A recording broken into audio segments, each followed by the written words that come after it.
Picture this. You are lying in bed. It is a completely unremarkable Tuesday night, somewhere around 1 in the morning. The house is quiet, the street outside is dead, and you are right on that delicious, heavy edge of falling asleep. And then, out of absolutely nowhere, you hear a sound. Maybe it is a sharp crack from the hallway. Maybe it is the floorboards settling in a way they have never settled before. Or maybe, and this is the modern equivalent, which is somehow even worse, your phone on the nightstand suddenly lights up with a single vibration, and you see an email notification from your boss. The subject line just says, "We need to talk." Notice what happens to your physical body in the next 2 seconds. It is practically violent. First, your eyes snap open. A wave of ice washes down your spine, radiating out to your shoulders and down your legs. You feel a literal chill, as if the temperature in the room just plummeted 15 degrees. Your heart performs a heavy, unnatural thud against your ribs, and then starts sprinting like a trapped bird. Your breathing gets shallow. And then, the weirdest detail of all, you reach out to grab your phone, or you grip the edge of the blanket, and you realize that your palms are completely, undeniably damp. You are lying in a perfectly climate-controlled room under a soft duvet, facing no immediate physical danger whatsoever. Yet your body has instantly transformed you into a freezing, heart-pounding, sweating mess. And here is the question almost nobody stops to ask. Why exactly this specific combination of symptoms? If fear is just an emotion, just a thought in your head saying, "Oh no, something is wrong," why does your physical hardware react in this bizarre, highly specific way? Not as in, "Oh, it is just adrenaline." That is the shallow answer, the biology textbook answer. We are not talking about the name of the chemical. We are talking about the deep, underlying logic of the design. Think about it. If you are suddenly facing a lethal threat, if your life is genuinely on the line, why on earth would evolution decide that the absolute best way to keep you alive is to make your skin freezing cold and turn your hands into a slippery, wet disaster? If you need to fight for your life, dropping your weapon because your hands are dripping wet seems like a phenomenally bad design flaw. If you need to run away, shivering from cold seems like a terrible way to start a sprint. We buy into this idea that the human body is a masterpiece of engineering, but when you look at how we process sudden fear, it looks like a glitch. It looks like your hardware is betraying you right when you need it the most. What if I told you it is not a glitch at all? What if I told you that every single one of those embarrassing, uncomfortable physical reactions is an echo from a world so ancient, so brutal, and so unforgiving that understanding it changes exactly how you view your own skin? What if we are wrong, and our bodies are just poorly wired bags of nerves? Or what if we are right, and inside that cold sweat hides the entire epic story of how humanity survived the absolute worst the planet had to throw at us? Buckle up. This is the rabbit hole we are going down today. Let us track this ghost story backwards, symptom by symptom, starting with the most undeniable one. Why does your blood literally run cold? Let us start with the chill. You feel it immediately. The phrase, "it made my blood run cold," is not poetry. It is not a metaphor invented by some Victorian novelist sitting at a typewriter. It is a highly accurate medical description of what happens to your circulatory system the moment you get terrified. Back in 1915, a physiologist at Harvard named Walter Cannon was studying how animals react to sudden stress. Cannon is the guy who actually coined the phrase fight or flight. He noticed that when a creature is startled, the body does not just panic aimlessly. It executes a highly coordinated, ruthlessly efficient physiological lockdown. When you see that email from your boss or hear that noise in the dark, your brain's alarm bell, a little almond-shaped cluster of neurons called the amygdala, screams at your hypothalamus. The hypothalamus floods your system with adrenaline and noradrenaline. And one of the very first things those chemicals do is order the blood vessels immediately under the surface of your skin to clamp shut. This is called vasoconstriction. The microscopic capillaries in your face, your hands, your arms, and your legs squeeze tight, forcing the warm blood away from the surface of your body and driving it deep into your core, toward your major organs and your large muscle groups. You feel cold because you are literally getting colder on the outside. You turn pale because the red blood has physically evacuated your skin. Now, you will say, that is just a reflex. Okay, but why? Why does the body perform this incredibly rapid plumbing shift? Because your body, in its infinite ancient wisdom, assumes that whatever is making you terrified is probably going to try to tear you open. Sit with that for a second. Let that land. When the amygdala fires, it does not know what an email is. It does not know what a mortgage is, or a missed deadline, or a socially awkward moment at a party. As far as the deep, ancient architecture of your brain is concerned, if you are experiencing sudden, sharp fear, it means a predator with teeth and claws is about to initiate physical contact. And if you are about to be bitten, scratched, or slashed, having your surface blood vessels pumped full of warm, flowing blood is a catastrophic liability. You would bleed out in minutes. So, the body proactively pulls the blood away from the danger zone. It drains the superficial layers, essentially turning your skin into a bloodless armor. If you get cut, you will bleed significantly less. At the exact same time, that diverted blood is being shoved into your thighs, your calves, your chest, and your shoulders. The muscles you need to either punch the threat in the face or run for the hills as fast as humanly possible. Your body is turning you into a pale, cold ghost on the outside, so you can be an explosive, fully fueled machine on the inside. And honestly, this one breaks my brain a little bit. Every time you feel that icy dread wash over you before a job interview, your body is literally preparing you to survive a laceration from a wild animal. It is protecting you. It is saying, I do not know what is behind that office door, but if it has claws, I have got you covered. But here is where it gets interesting, and a lot more complicated. The cold skin makes sense once you understand the blood loss factor. The racing heart makes sense. You need oxygen delivered to those muscles right now. Your breathing gets shallow and fast because your lungs are desperately trying to gulp down enough oxygen to fuel the sprint that your body assumes is coming. Even your eyes change. Your pupils dilate, blowing wide open. Why? Because the amygdala assumes that if you are terrified, it is probably dark, or you are in a dense forest, and you need to gather every single stray photon of light to see the exit route. That is why people who are having severe panic attacks often say the world looks weird, or too bright, or painfully sharp. Their optical hardware has been cranked to maximum exposure. Your hearing changes too. The muscles in your middle ear actually tighten, dampening low-frequency background noise so you can focus entirely on high-frequency sounds. Sounds like the snap of a twig or a hiss. All of this is brilliant. It is a masterpiece of survival engineering. Okay, that is settled. Now forget everything I just said, because we have to talk about the hands. This is where the entire elegant theory of fight or flight seems to hit a brick wall. This is the detail that scientists, for a very long time, could not cleanly explain. You get scared, your blood retreats, your heart pounds, your eyes widen, and your palms start to sweat. And not just your palms, the soles of your feet, and maybe your armpits, but primarily, intensely, the hands.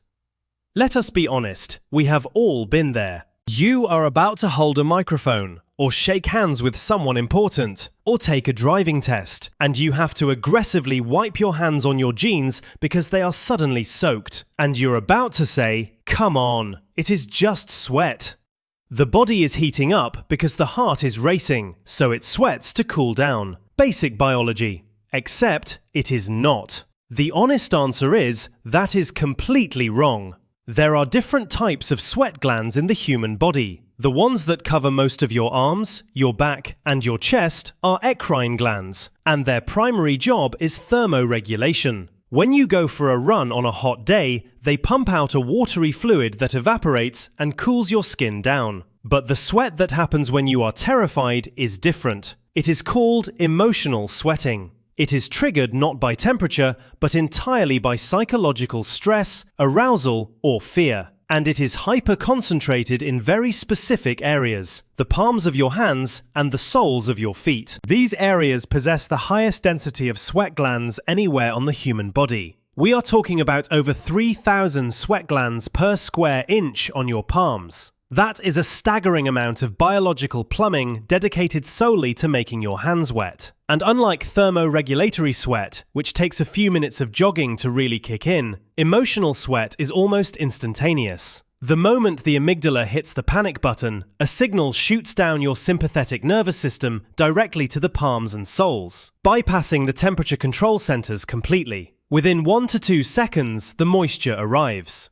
But why? If you are a primitive human standing in the savannah and a saber-toothed cat steps out of the tall grass, your body does everything right. It protects your blood, it speeds up your heart, it opens your eyes, and then it makes your hands slippery. If you need to pick up a rock to throw, a wet hand is a disadvantage. If you need to grip a wooden spear to defend your family, a wet hand means the spear slides right out of your grasp. If you need to grapple with the predator, you are greasing yourself up for failure. It seems completely counterproductive. It seems like a cruel joke of evolution. For decades, this was the great puzzle. Even Charles Darwin noticed it. Back in 1872, Darwin wrote a book called The Expression of the Emotions in Man and Animals, where he meticulously documented how humans and animals physically display fear. He noted the cold sweat, but the evolutionary advantage of slippery hands during a fight remained frustratingly unclear, until researchers started looking not at the fight, but at the flight. And not at the humans walking on the ground, but at the ancestors who lived long before we ever came down from the trees. Let me throw you something even wilder. To understand your sweaty hands during a Tuesday afternoon meeting, we have to rewind the clock. Not just thousands of years,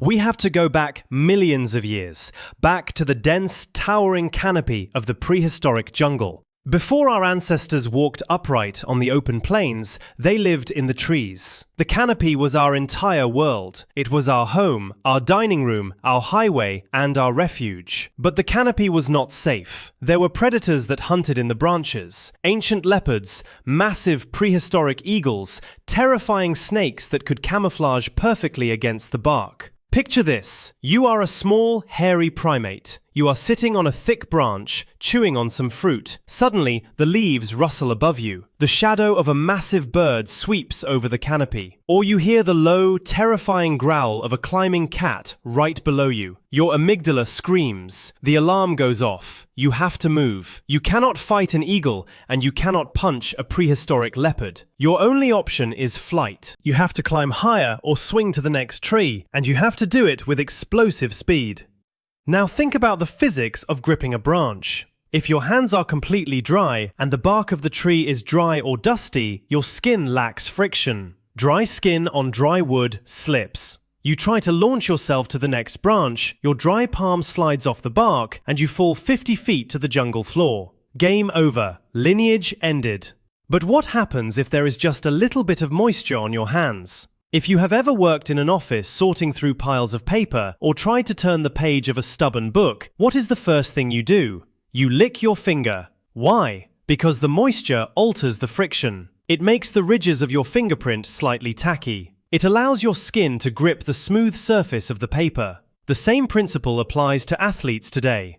Gymnasts use chalk to dry their hands, yes, but if their hands are bone dry, they actually spit on them or use a damp towel before gripping the uneven bars. A microscopic layer of moisture softens the outer layer of the skin, making the stratum corneum, the tough outer layer, more pliable. It allows the skin to mold precisely into the microscopic crevices of whatever surface you are grabbing. When the prehistoric primate was terrified, its body instantly flooded its palms and the soles of its feet with a precise, microscopic layer of sweat. That moisture turned their hands and feet into organic grip tape. It allowed them to grab a rough, dusty branch and stick to it like glue. They could swing, climb, and scramble up the trunk with the desperate, flawless agility required to not become lunch. The primates whose hands stayed bone dry when they panicked, they slipped, they fell, they got eaten. They did not pass on their genes. The primates whose nervous systems instantly pumped moisture to their palms the moment they felt terror, they held on. They survived. They lived to reproduce. And they passed that exact, specific neurological wiring down through the eons, across millions of years, through countless evolutionary shifts, right down to you. Yes. Exactly that. When you are sitting in a waiting room, gripping the plastic armrests, waiting for the dentist to call your name, and you realize your palms are leaving little wet handprints on the plastic, your body is not malfunctioning. Your body is doing exactly what kept your ancestors alive. It is preparing you to swing into the canopy. It is turning your hands into sticky pads so you can escape the leopard. You are experiencing the ghost of a primate, echoing through your nervous system, trying to save your life the only way it knows how. And I'm not making this up. Evolutionary biologists genuinely believe this is the primary reason emotional sweating is hyperlocalized to the palms and soles. Our feet sweat when we are scared for the exact same reason, because our ancestors gripped branches with their feet too. It is a beautiful, flawless piece of engineering. But here is the part we do not like to talk about. Here is where the story takes a sharp turn, and where the beauty of this ancient design becomes something much heavier. Because while the hardware is a miracle of survival, the software hasn't updated in 2 million years. And that lag is destroying us. The body's alarm system, the amygdala, the adrenaline, the vasoconstriction, the sweating, is designed for a very specific type of threat. It is designed for acute, short-term, physical danger. In the ancestral world, fear was intense, but it was brief. The leopard attacks. You either scramble up the tree and escape, or you are dead. Either way, the terrifying event is over in about 5 minutes. If you survive, you sit in the upper branches, chest heaving, hands wet, skin cold. And then, over the next 20 minutes, your parasympathetic nervous system kicks in. The rest and digest mode. The adrenaline washes out of your blood. Your breathing slows down. Your blood vessels open back up, returning warmth to your skin. The sweat dries. You go back to eating fruit. The crisis is completely resolved. Robert Sapolsky, a neuroendocrinologist at Stanford University, wrote a brilliant book about this called Why Zebras Don't Get Ulcers. He points out that animals in the wild experience massive physiological stress, but only for 3 minutes at a time. A zebra runs for its life from a lion. If it escapes, 10 minutes later it is peacefully grazing again. The stress response turns on, saves the animal, and firmly turns off. We do not live in that world anymore. We have built a civilization that is entirely devoid of leopards, but absolutely packed with psychological predators, and our brains cannot tell the difference. To your amygdala, an impending deadline is a leopard. A passive-aggressive text message is a leopard. The concept of inflation is a leopard. The fear of social rejection at a party is a leopard. But unlike the wild cat in the jungle, the deadline does not attack and then leave. It just sits there, hovering in your future for 3 weeks. The mortgage does not chase you for 5 minutes. It chases you for 30 years. We are terrified of abstract concepts. We are terrified of the past. We are terrified of the future. We are terrified of what other people think of us. And because our brain cannot differentiate between a physical threat and a psychological one, it reacts the only way it knows how. It hits the ancient alarm. We are marinating in our own survival chemicals. Our bodies are constantly, chronically triggering the fight or flight response. And this is where it stops being funny. When you live with chronic anxiety, your blood vessels are constantly tightening, elevating your blood pressure, forcing your heart to work overtime against the resistance. Your body is constantly dumping cortisol and adrenaline into your bloodstream, which over time suppresses your immune system, shreds your digestive tract, and exhausts your adrenal glands. We are burning our engines out while sitting completely still in traffic. We suffer from panic attacks, where the body unleashes the full, catastrophic power of the survival response. The racing heart, the freezing skin, the hyperventilation, the absolute certainty of impending death, while we are just standing in the aisle of a grocery store, holding a box of cereal. The system that saved our ancestors is the exact system that is currently torturing us. The ghost of the primate is holding on to the alarm bell, refusing to let go, because it looks at the modern world and sees danger absolutely everywhere. We are trapped in bodies built for a brutal physical wilderness, trying to navigate a complex psychological society. And the mismatch is breaking our hearts, literally and figuratively. Sit with that for a moment. Think about how much suffering, how much exhaustion, how much quiet, lonely terror people carry around every single day simply because our nervous systems are over-engineered for a world that no longer exists. It feels both creepy and somehow deeply tragic to me. The very thing that proves we survived the prehistoric nightmare is the thing that makes it so hard to get out of bed on a Monday morning.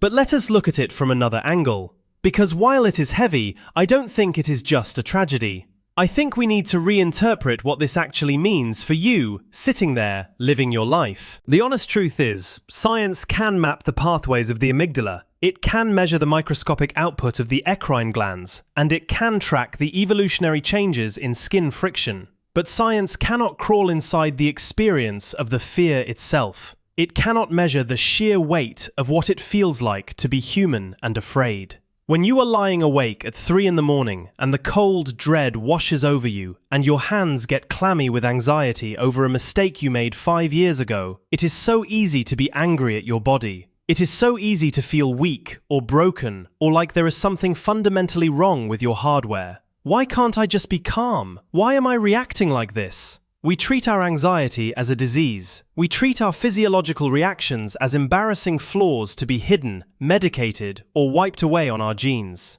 But what if you stopped looking at your body as a broken machine and started looking at it as a hyper-vigilant guardian? Your body is not betraying you. It is loving you with a fierce, ancient, blind desperation.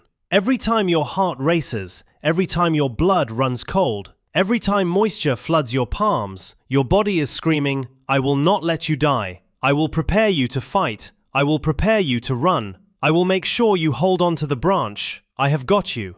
It does not know that the threat is just a spreadsheet. It does not know that the danger is just a social interaction. All it knows is that you are in distress, and it is instantly marshalling millions of years of evolutionary brilliance to keep you safe. You are the product of an unbroken chain of survivors. Think about how staggering that is. For millions of years, every single one of your ancestors, every frightened primate in the canopy, every early human hiding from the dark, every person who survived famine, war, and predators, lived long enough to pass their spark on to the next generation. And they survived precisely because they felt fear.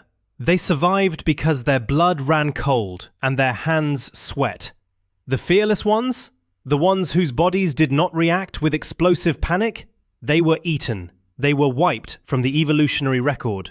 Fear is not a weakness. Fear is the price of admission to being alive. It is the gold medal of evolutionary success.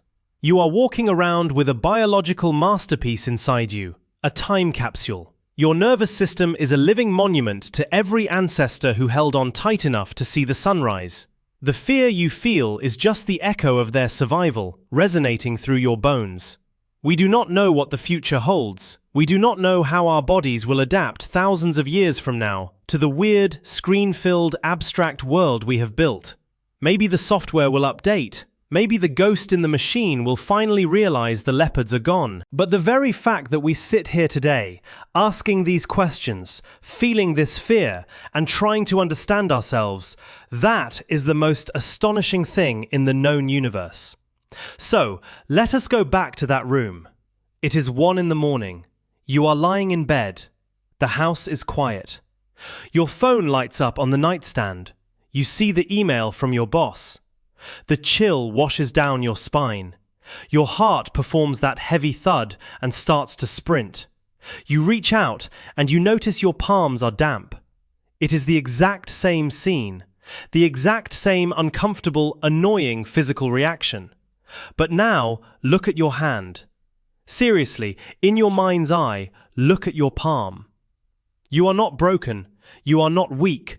You are a time traveler, carrying the deep wisdom of the ancestral forest right there beneath your skin. Your body is pulling the blood to your core to shield you. It is turning your hands into grip tape so you will not fall. It is just the ghost of a primate holding your hand in the dark, whispering across 2 million years of time, "Run, just run. I will make sure you don't slip." And that changes everything. If you have ever felt that cold chill for absolutely no logical reason, do me a favor, go to the comments right now and tell me, what is the most harmless, ordinary thing that reliably sends your body into full prehistoric survival mode? I read these and I guarantee you are not the only one. If you want to keep looking at your own body, your mind, and the ordinary world around you with completely different eyes, hit subscribe. We have a lot more rabbit holes to go down together. Hold on tight.